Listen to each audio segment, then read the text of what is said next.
episode, I'm gonna give you guys a recap of 2 events that I was at. Had a great time on the weekend with my friends. We did a lot of racing, had a lot of good time. Got you guys some good content, so you guys should check out those 2 videos. Other than that, I'm gonna give you guys a little recap of what happened when I crashed. If you guys saw it in the previous video for the Point Series race in Coral Springs, car took flight, smacked the tree, and you know, you guys saw. Check out the rest of the video, you guys can see that. But I got another car put together here. I'm gonna get to that part now. But I hope you guys enjoy this video. Don't forget to leave a like, subscribe, and share the video. Alright, so as you guys can see, the chassis is all in one piece. It's not cracked or broken anywhere. I double checked it and inspected it. Luckily, I didn't have any side rails holding on the chassis, so I think if I would have had that on, I would have probably cracked or broken actual parts. But since it didn't have it on, the chassis can actually flex. So I'm guessing when it hit it on the rear, it just flexed, and everything that was braced was all in this area right here where the transmission went. Oh man, I keep dropping stuff. I got butterfingers today. The transmission used to go right here, and then it had this plate coming right over here, bracing it.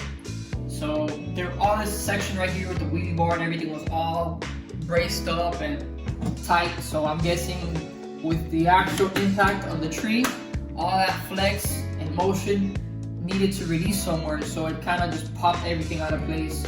It didn't break anything. I was actually surprised. It hit the tree pretty hard. So I'm not sure how it didn't break anything. But pretty much, I lost a hinge pin. I lost my C and D block insert pills for my toe. I also lost the C block that goes up here in the front. That went flying, couldn't find it. And the transmission screw came out of place. I think it was this one. I thought it stripped out the thread, but it didn't. I actually put another screw back in there and it tightened up. So I was actually pretty surprised about that. But nonetheless, nothing really broke. Everything just came apart, and that to me was impressive. This is a pretty solid chassis. If you guys are wondering what chassis this is an Undercover Undercover Iceman chassis. It's a pretty badass chassis. You guys can buy that off of Undercover RC drag wings. You can hit up also Greg Bridgewater. He is the head guy. He is CEO of Undercover Drag Wings. He's a really cool guy. His product works. It's a really nice product. His final touch is what kind of makes it unique. You know, his chassis are different from everybody else's, and that's what I like. So that's why I run with Undercover, and I haven't really run anything else. There is a lot of good chassis out there, but right now I'm really invested into the Undercover stuff, and you know, I race for Greg, the team, so they're really cool guys, and everything about it is awesome. You know, I have nothing else to say about that. But nonetheless, happy with this chassis. It did me good. Won me a couple races. The front bumper is a little beat up because I swapped it out of my Hitman chassis. But this chassis did me good. And now it's time for my baby, my Subzero team chassis with a pretty badass unit that I want to show you guys. And it is this right here. Alright, so before I show you guys what you guys are here for, check out this body. I think it looks sweet. I know you guys are probably be like, oh bro, I've been seeing this body already a million times in your videos, blah blah blah, whatnot, da da da. I get it, okay, cool, but I think it looks badass. I know it has its imperfections, scratches and stuff like that, but guess what? It adds character, and that's how I roll. But enough talking. Let me show you guys what you guys are here for. Pow! Behold the holy grail of transmissions. Holy moly! Check this thing out. You guys are probably gonna be wondering, man, what is that transmission? Well, I tell you what, it is a Will Speed 5-gear transmission. They use these for off-road and carpet buggy racing. I believe they're based off the UK or Australia or something like that. I'm not sure. I'll drop it here in the video so you guys can check it out. But they're pretty hard to get. Right now that I can think of the top of my head, there's about 6 people that have these transmissions, and all 6 are team drivers for Undercover. Greg came out with a brilliant idea, and he said, listen guys, I want to come out with something badass that I know is gonna be that extra step in the game that not many people are doing, and that is moving weight forward while not jeopardizing additional weight, if you guys are following me on that. That being said, you have your motor traditionally right here, and your weight is towards the back. So how are you going to try to compensate for the weight and try to shift it forward? You put your battery all the way in front, and you try to make everything more to the front, and that's how you can get more of your 50-50 weight. But the problem with that is you're adding weight when you're not supposed to. It's okay to add weight, but I don't want to add weight to compensate for wheeling and stuff like that. I want to shift the weight forward without adding weight, if you guys are following me on that part. So Greg came out with an idea. He goes, hey, I reached out to this company called Wheel Speed. I'm going to order 6 transmission case. He asked in the team chat, and he said, who wants them? I freaking jumped on that. I said, I want it, mine. And he's like, all right, cool, I'm gonna send you one. So he sent me this transmission. It has 5 additive gears. You guys can see in the pictures. The weight is only 22 grams, a little heavier than your traditional GFRP transmission. But the benefit of that is you guys can see in the picture where the placement of that motor sits. Also on top of that, with this GFRP transmission, the biggest spur that I think I can run on this car with this transmission was a 100 tooth or 101. I'm at a 99 right now, and I was about, if you guys can see, about yay close to the drive cups. So anything bigger than that would have been an issue. But now with this transmission, you get rid of all that issue of running a big spur. The only issue you're gonna have to run into is probably hitting the chassis, but that's fine. You can compensate for that. You can move the motor up, make a different motor plate that sits up a little bit higher, or makes this, you can actually rise up the transmission like I did with the Iceman chassis, where you have your 9mm transmission risers, which you can do that with this one, but as of right now, I don't think I'll need that issue. The whole purpose of this car is to try to get my 60-foot down packed. A lot of the race is made up on the front half of the track.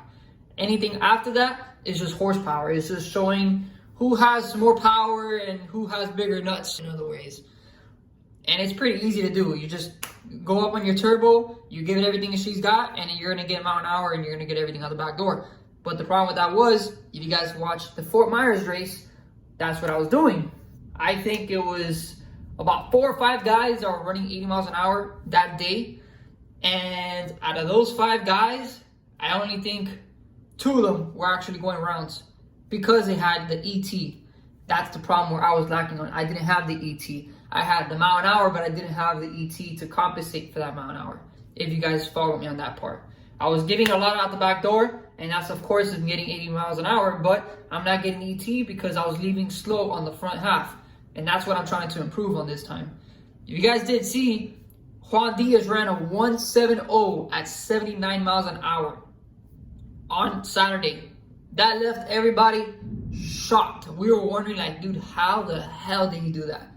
And I couldn't just stand there and just see that happen. So I went over there and I asked him, like, hey bro, you don't mind sharing what you were doing to get that? And he was like, no bro, no problem. You know, I just work on the front half. I don't do 132-foot passes. I only test 66 feet, and I let it be on the rest of the track.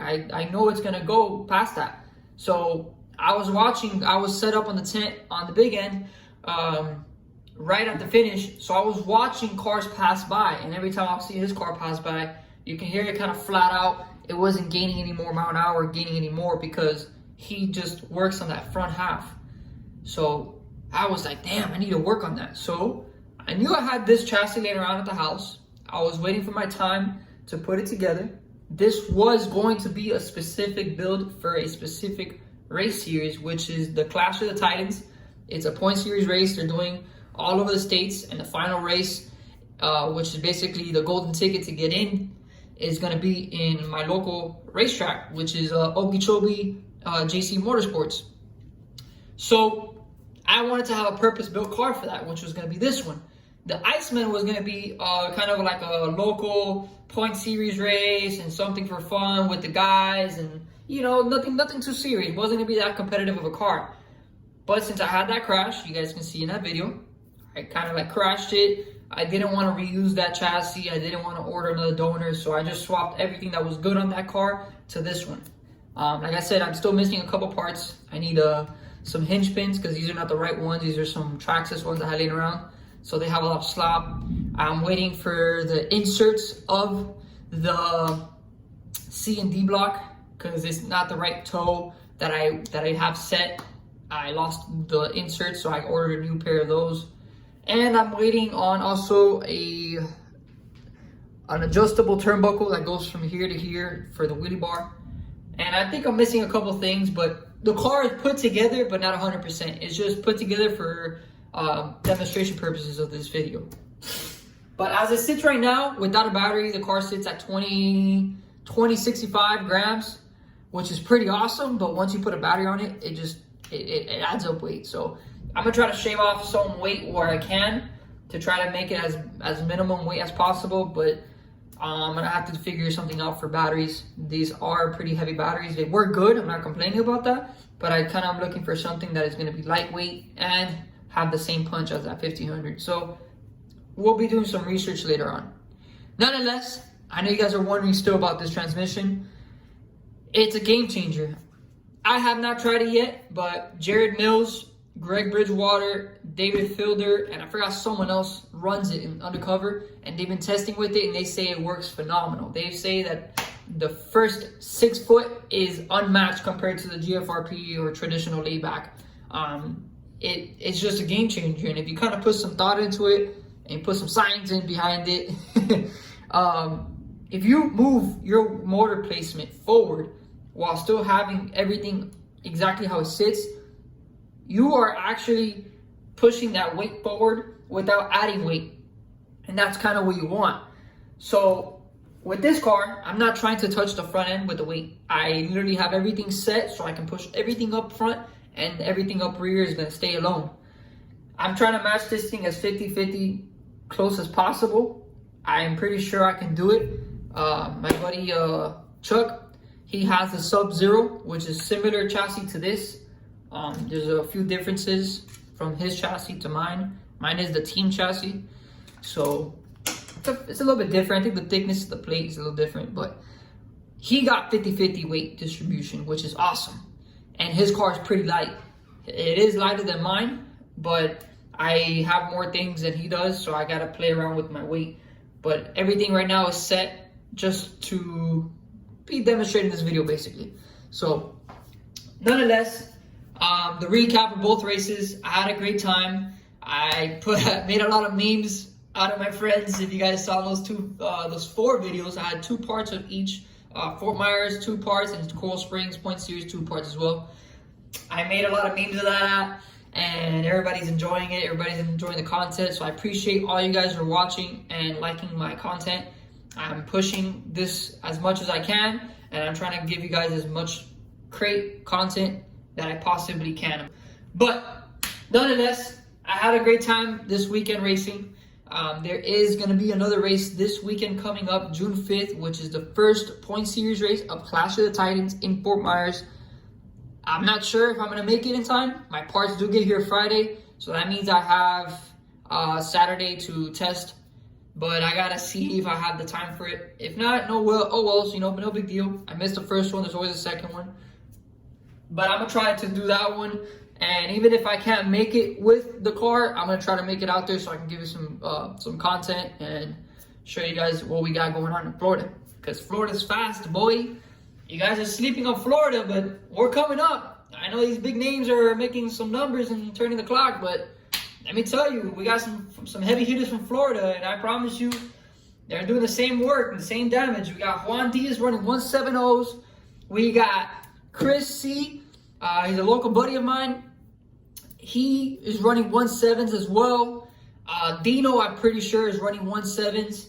Dino's actually out there in Super Chip, so great job, Dino. Go kick some ass. And also AJ Marasco and Richie Mandera. So those are my Florida peeps. I know they're over there kicking some ass and representing Florida. And also good luck to all the team drivers from Undercover. But nonetheless, enough of me talking some smack. I want to just let you guys know I am going to do the giveaway video. I am a man of my word and I will deliver that. But right now, I'm just trying to figure out what I'm going to give away. I was going to give away those voodoos, but the voodoos are hard to get. And at the time being of that video of when I announced the giveaway with the voodoos, Jet needed to use them. And, you know, I couldn't give them away at that point. So I can't really complain. So I'm figuring out something else that I'm going to give away to you guys. I promise you it's going to happen. The next video, I'm going to drop all the details on how you can get entered in this giveaway. It's free. You don't have to put not a single dollar in it.